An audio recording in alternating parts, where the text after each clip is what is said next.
أعوذ بالله من الشيطان الرجيم بسم الله الرحمن الرحيم آیات نمبر 1 سورة آل عمران سلورم سپارہ.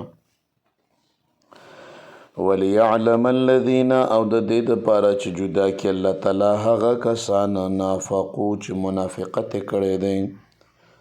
وقیل او ویل شو لهم دوی ته تعالوا راشئ تاسو قاتلوا فی سبیل الله جهاد وکئ په لاره د الله تبارک وتعالی کې او ادفعوا یا که جهاد نه کوئ نو د ځان دفاع خو وکئ.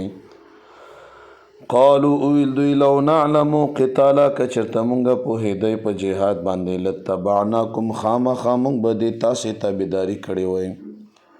هم دوی للکفر کفر ته یومئذ په دغه ورځ باندې اقرب ډېر نږدې وو منهم د دوی نه للایمان ایمان ته. یقولون دوی وایي بافواههم په خپلو خولو سره ما هغه خبرې لیس فی قلوبهم چې د دوی په زړونو کې نشته دی. والله او الله تبارک وتعالی اعلمو ډېر ښه پوهېږي بما په هغه څه یکتمون چې دوی یې پټوي. نو هماغه د غزوه احد بیان دی. منافقینو ته وویل شول چې راځئ جهاد وکئ. دوی چې نه موږ خو نه پوهېږو په جهاد باندې. الله فرمایي چې دروغ وایي ویلې نه پوهېږي خو بس هسې دین اسلام سره دوی ضد دی او عناد دی.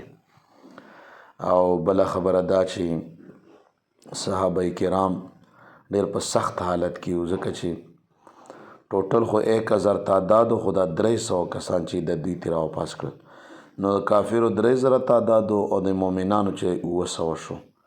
نو په سخت وخت کې چې هر څوک درنه مخ واړوي نو خدای ورک که هغه د ورور ویلې نه وی شوي. نو په دغه سخت وخت کې 300 منافقینو چې دا انکار وکړو نو الله تبارک وتعالی سخت ورته په غضب کې دی. ډېر اوږده آیاتونه یې پرې رانازل کړه. د څویمه ورځ ده چې مونږ په صورت آل عمران کې هم د دغې غزوې احد په هکله بیان روان دی. نو الله پاک فرمایي چې دا هغه خلک دي چې په خوله یو څه وي او په زړه باندې بل څه وي. منافق وایم دې ته دوستانو منافقت نه ځان ساتئ. او نفق منافق دا لفظ نه نفق نه جوړ دی. نفق چې د مږې کور ته ویلی شي. مږه په کوم سوري چې راوځي نو هغې 2 سوري وي. د مږې د کاله 2 سوري وي 2 لارې وي.